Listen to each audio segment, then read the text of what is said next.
Hello, this is BBC News. I'm Martine Croxall. We'll be taking a look at tomorrow morning's papers in just a moment, but first, our headlines at 11:30. A moment of history as the UK votes to leave the European Union. There was jubilation among the millions who voted to come out of the EU after more than 4 decades. David Cameron, who campaigned hard to remain in the EU, has announced he's stepping down as Prime Minister. He says fresh leadership is needed to negotiate the UK's exit.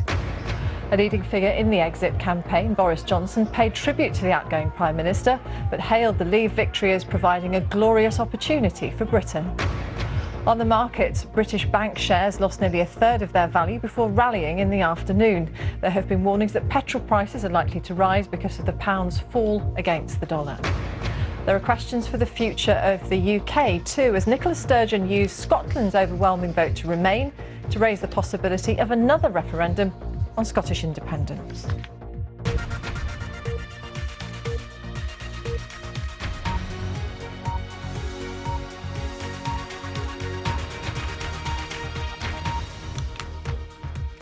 Hello and welcome to our look ahead to what the papers will be bringing us tomorrow. Can you guess?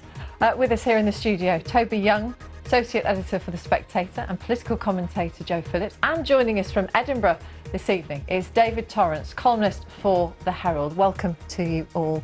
Let's take a look at tomorrow's front pages then. And the Daily Mail front page celebrates the Leave vote. Their picture has jubilant crowds and the headline, "Take a Bow, Britain." The Express has more on the resignation of David Cameron and names Boris Johnson as the favourite to take over as Prime Minister. The Times describes today's events as a Brexit earthquake. It also features a picture of David Cameron and his wife outside 10 Downing Street. The Telegraph describes yesterday's vote as the birth of a new Britain. It says Boris Johnson and Michael Gove are preparing a bid to take control of the Conservative Party. The Guardian simply says over and out as it wraps up key events from today's decision to leave the EU. The Daily Mirror has a picture of an anguished-looking Samantha Cameron as she watches her husband resign, asking, so what the hell happens now? The Sun focuses on the career of David Cameron and why he's decided to quit. And the Scottish Daily Mail has the headline, "Disunited Kingdom." It says the result of today's referendum has torn Britain apart. So, let's begin. Last night, about 10 o'clock, Nigel Farage called it for Remain, then changed his mind. When were you convinced? I suppose the first indication that the exit poll and the poll that Ipsos Mori had done on the day, both of which indicated that Remain would win quite comfortably, the first indication that they were wrong was the result from Sunderland. I mean, first the result from Newcastle, in which Remain won, but not by the margin it was expected to, and then the result from Sunderland, in which Leave won by a far greater margin than it needed to if Leave needed to win overall. Let's look at the Times, one of our first front pages. Brexit earthquake, it says. There's a picture of the Camerons outside, number 10. Prime Minister announces resignation. Vote to leave threatens breakup of the UK. David, I want to come to the idea of a second independence referendum a little bit later if we can. But the fact is, the United Kingdom is massively divided, and Scotland already looks like another country, doesn't it? Yeah, well, I mean, this is part of an ongoing process. I've covered all these elections and referendums over the past few years. It's all catching up with me tonight, I can tell you. But yeah, it does feel like another country in many ways, and you can't argue with a differential vote like that. The fact remains that Scotland voted overwhelmingly for Remain, although not to gloss over, 38% of Scots who did back Leave, not an insignificant minority. Northern Ireland backed Remain, and yet south of those two parts of the UK, the other 2/4 of the country voted quite decisively for Leave. I say decisively, it was quite narrow. And that just changes the context completely. It changes the frame of reference for all these debates we've had over the past few years about Scottish independence, about the future of the UK. And it also, Joe, makes you question opinion polls again and again, doesn't it? Well, yes. I mean, I remember us actually talking not so very many days ago, weeks ago, about the pressure on the pollsters, in fact, because they'd got it so wrong. And the people who, I mean, even the private polling that the hedge funds and the investment banks were doing were still not accurate, because we saw that great surge yesterday on the money markets that then tumbled overnight and then came back in. So clearly they were banking on her banking on Remain just by a whisker. So I think there will be a lot of questions about the polling. But I still think that many people went to the polling booths yesterday and actually hadn't made up their minds until they got in there. I mean, every conversation that I think any of us have had, and it is fantastic that it's energised people talking about politics on something of such huge importance for generations to come. But I think there was still a lot of people wobbling on the brink. The Daily Mail says that it's published a historic edition. Take a bow, Britain. It was the day the quiet people of Britain rose up against an arrogant, out-of-touch political class and a contemptuous Brussels elite. And then it goes on to talk about the tumultuous events of our times. But Tim Farron, the Liberal Democrat leader, has been very much talking today about the fact that, given that this has divided people so deeply, now is the time to try to bring everybody together. Well, but I mean, how you do that? Precisely. And I do actually think, as Peter Hennessy said earlier today, the constitutional historian, this is about setting the dials, resetting the dials. And there is a great chance here, actually, for the reshaping of British politics. I mean, it is absolutely ridiculous, with no sense of irony, that the Mail talks about the quiet people of Britain rising up against an arrogant, out-of-touch political class, and then goes on page after page praising Michael Gove and Boris Johnson, who are part of the political class. I mean, it's clear, utter nonsense. But I think what is needed is actually a lot less of this jingoistic, celebratory stuff, and a lot of sensible, calm, what happens next is actually about negotiation. What is the plan then, Toby?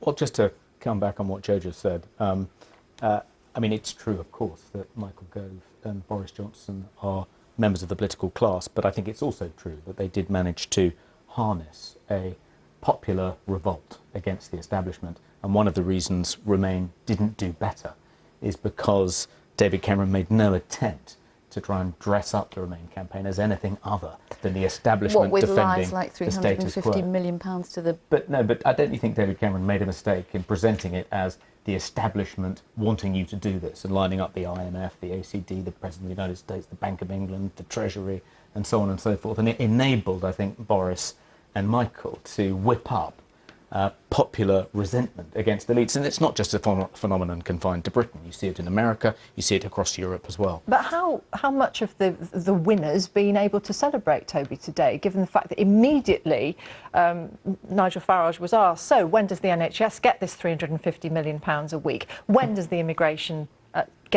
when does it get curbed? And of course the answers are, well, not yet, or maybe not ever. Well, it's worth bearing in mind that Nigel Farage was not part of the official Vote Leave campaign. He's not an MP.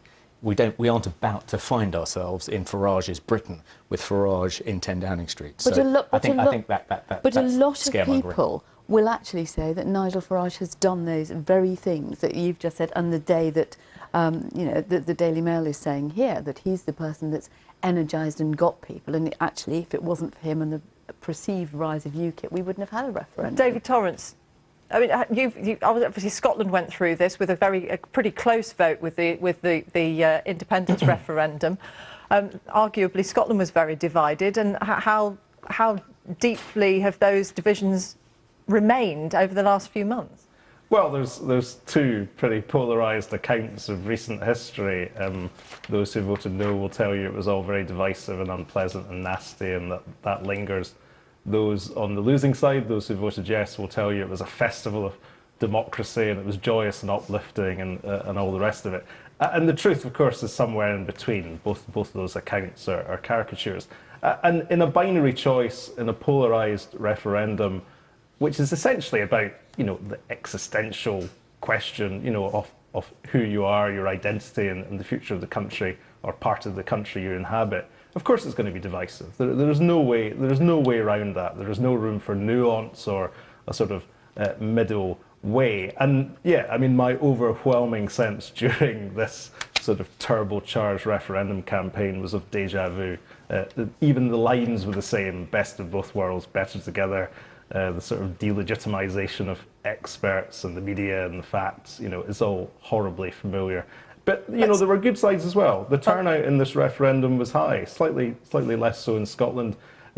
Not as high as it was a few years ago in Scotland, but I think Scottish independence was a much more salient issue, even more salient than Europe. Let's have a quick... anything that engages that proportion of the electorate is only a good thing. But the other thing, David, that came out of the Scottish referendum is the sort of rejuvenation with new leaders. I mean, it was the sort of demise of poor old Jim Murphy, but look at Ruth Davidson, who's come through as a new sort of superstar, and Kezia Dugdale. It's quite striking that the two most impressive operators on the British Isles, among the two most impressive operators, are Ruth Davidson and of course, the First Minister, Nicola Sturgeon. And cast your mind back to '99 when the devolution experiment was first embarked upon, and it was said at the time, oh, you know, Scottish politicians will no longer have a sort of platform on the UK stage. Well, that turned out to be far from the truth. So and as I say, you know, Ruth Davidson, although it's obviously looks very different now, but she emerged as a very high-profile figure. Let's look at the Daily Express and the Sun. We're out of the EU, it says, and we know that the Express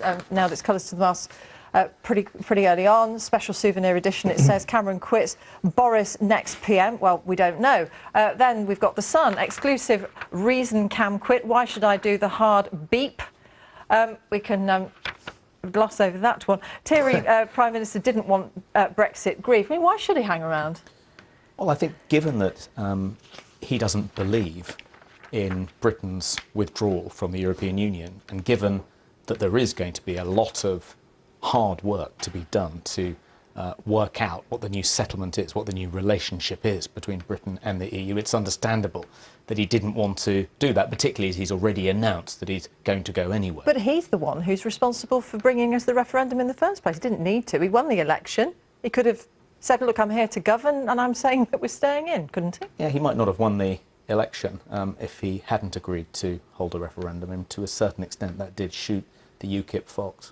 I think that one of the ways in which this story is being reported, I think, is slightly jumping the gun. And we see it on the headline on the Express, we're out of the EU, and everywhere it's being reported as though this is now an absolute foregone conclusion. We have left, we're separated from the EU. That has been the will of the British people. But it's much more likely, I think, that the leaders of the European Union will now come back and make a different offer, some form of associate membership, which is probably what David Cameron should have gone for in his renegotiation. Hold on, though, but surely, Joe, if that's the case, the people who voted to get out will say that's what we voted for. This is not an advisory for referendum. Well, this is supposed to happen. But tellingly, as of yet, Article 50 of the Lisbon Treaty has not been invoked. The clock has not started ticking. Exactly, and it doesn't have to be triggered for ages and ages. And we've already heard various European leaders saying, you know, you've decided to go, so go.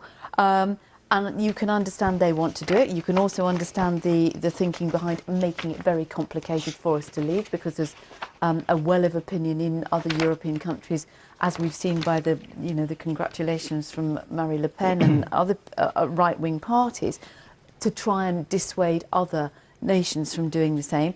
Of course, Europe wants us to do the negotiation quite quickly, because there are also elections coming up in Spain, Holland and France next year. But this is about who is going to negotiate. Clearly, David Cameron, who's already said long before this that he would step down before the end of this Parliament, can't be in a position to negotiate the way out, and it's a 2-year minimum deal if you use Article 50. David, there is an article in the FT that I've seen online which talks about whether Scotland, or even Northern Ireland for that matter, could do what Denmark has done, in that it has stayed in the European Union, whereas parts of its kingdom, Greenland, decided to leave. It's being referred to as a reverse Greenland. The Faroe Islands as well, charming islands to the north of Scotland. I was there last year. That's also in a similar situation. I mean, I think the point to make is that the European Union is a highly flexible and political organisation, and even if this isn't explicitly set out in the treaties, as we know from, you know, I'm just old enough to remember German reunification in 1990. The EU dealt with that within a matter of months. You know, a newly expanded Germany. You know, I think they called it internal enlargement. So all of these things are now being explored by the same constitutional anoraks, and I'm one of them, who've done very well out of the past few years. And I think key, and the First Minister spoke about this morning, she's going to engage directly with Brussels. And I think she's going to see what the mood is there, how willing they are to be flexible in their approach to the bits of the UK, and that might even include London, which voted Remain on Thursday. We like anoraks, and preferably fully zipped up with a fur trim around the hood. Let's look at the Mirror. So what the hell happens now, it says? Day one of Brexit Britain. And of course we saw the pound fell sharply, but then there was a rally, and we saw huge amount wiped off shares, and the losses were catastrophic, we were told. Some people, though, Toby, who'd voted for Leave were surprised that this had happened. And then they said, if I'd have known that this was going to happen and my vote was actually going to count, I'd have voted to Remain. How naive have some people been? Well, I think taking back your democratic rights, which I think is what happened yesterday, does take courage, because there are always risks involved.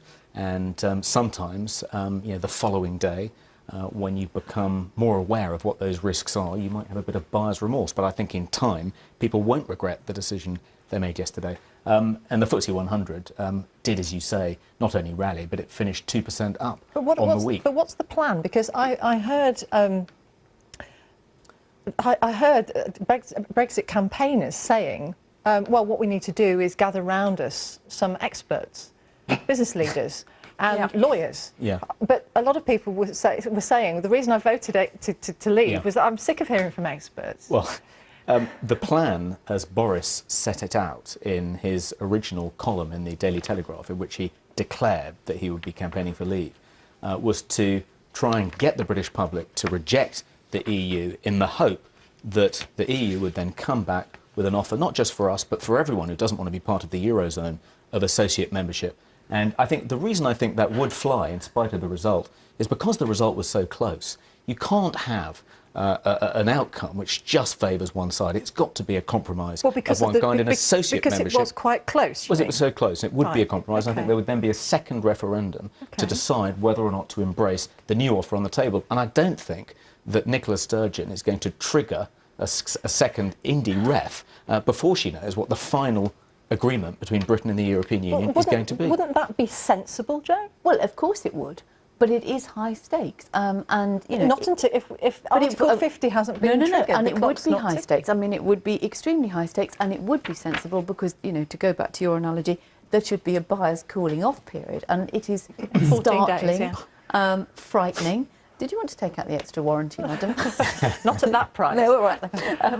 But in actual fact, there will be people who don't realise what they voted for, which doesn't mean they're stupid, it doesn't mean they're ignorant. It just means in the noise over the last few weeks of people shouting and counterclaims and a very, very bad-tempered campaign, which hasn't helped anybody, it is frankly a miracle that 72% of the public turned out to vote. And it rained.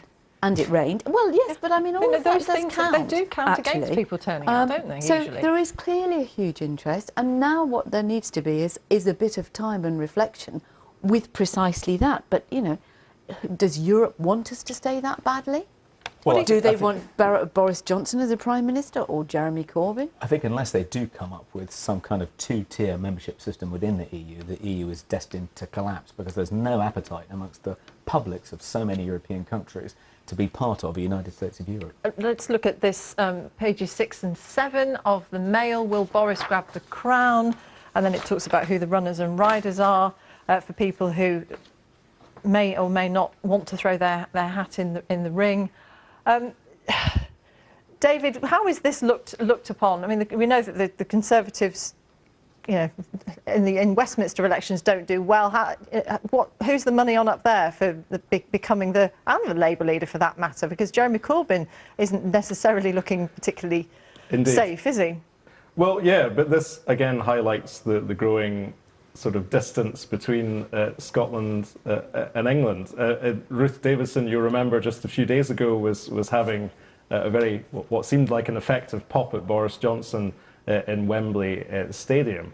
So I think that's one to watch. Does she declare independence effectively from the UK Conservative Party if Boris Johnson, who she clearly doesn't like, becomes leader? And also from Labour's perspective, Scottish Labour has already been making noises about becoming even more autonomous from the UK party. But from up here, I have to say, it simply doesn't matter who becomes the next leader of the Conservative Party or of the Labour Party. The direction of travel in Scotland seems absolutely clear, and that's not, as some viewers will know, that is not a partisan point on my part. That's just how it feels. The Daily Record, significantly, we don't have an image of that, I don't think, a Labour supporting paper for decades has backed a second independence referendum on which we will come on to, I promise, with the next paper. It's quite significant. But as I say, it just doesn't matter who the next leader is. Does it matter, Toby? Well, it might matter for the Scots if it was Michael Gove, because he's a Scot. Fantasy. Sorry, Toby, that's complete fantasy. Well, it's not a fantasy that he's a Scot. No, it may be a fantasy that... Well, yeah, it's a fantasy, the idea it makes any difference. It's interesting that Boris Johnson is being universally identified as the bookies' favourite. I mean, it's odd that we still have so much confidence in bookmakers on today of all days. At one point, you could have got 9-1 against Leave winning last night, shortly before the Newcastle-on-Tyne declaration. But the Conservative Party, and we talked about the country being divided, the Conservative Party once again ripped apart by Europe. Exactly. And, you know, if we go back, you know, let's rewind to 3 or 4 minutes ago when we're talking about the sensible option of having a second referendum on a sensible associate membership, as Toby calls it. You're then going to have the same anguish in the Conservative Party about whether you'd vote for that. I mean, I think actually whoever leads the Conservative Party or whoever leads the country needs to heal this hideous rift. As promised, I want to talk very quickly about the disunited kingdoms, the Scottish version of the Daily Mail. Yes. Cameron quits number 10, now Sturgeon fires starting gun for second referendum battle. I mean, was it necessary for her to do that today, David? I mean, we know that she'd be thinking about it. Was she under a lot of pressure to start talking about a second independence ref? Yeah, well, there's pressure certainly within the party. There are some in the party that are very impatient for another independence referendum. I think Alex Salmond is quite explicitly one of them. Sturgeon is seen as a much more cautious figure, but actually this morning she went much further than certainly I expected and many other observers, although there were a lot of caveats, and it isn't going to happen soon. I think what she's going to do is take that time frame, as Joe said earlier, you know, the formal notification of withdrawal won't be made for some time. There's 2 years to play with, 2 years at least after that. I think what the Sturgeon plan is, and this is just conjecture, and I often get these things completely wrong, that she will aim for another independence referendum shortly before the formal point of withdrawal of the UK. And the timing will be such that it allows Scotland, if independence is sanctioned in that referendum, to remain a sort of continuing member of the European Union.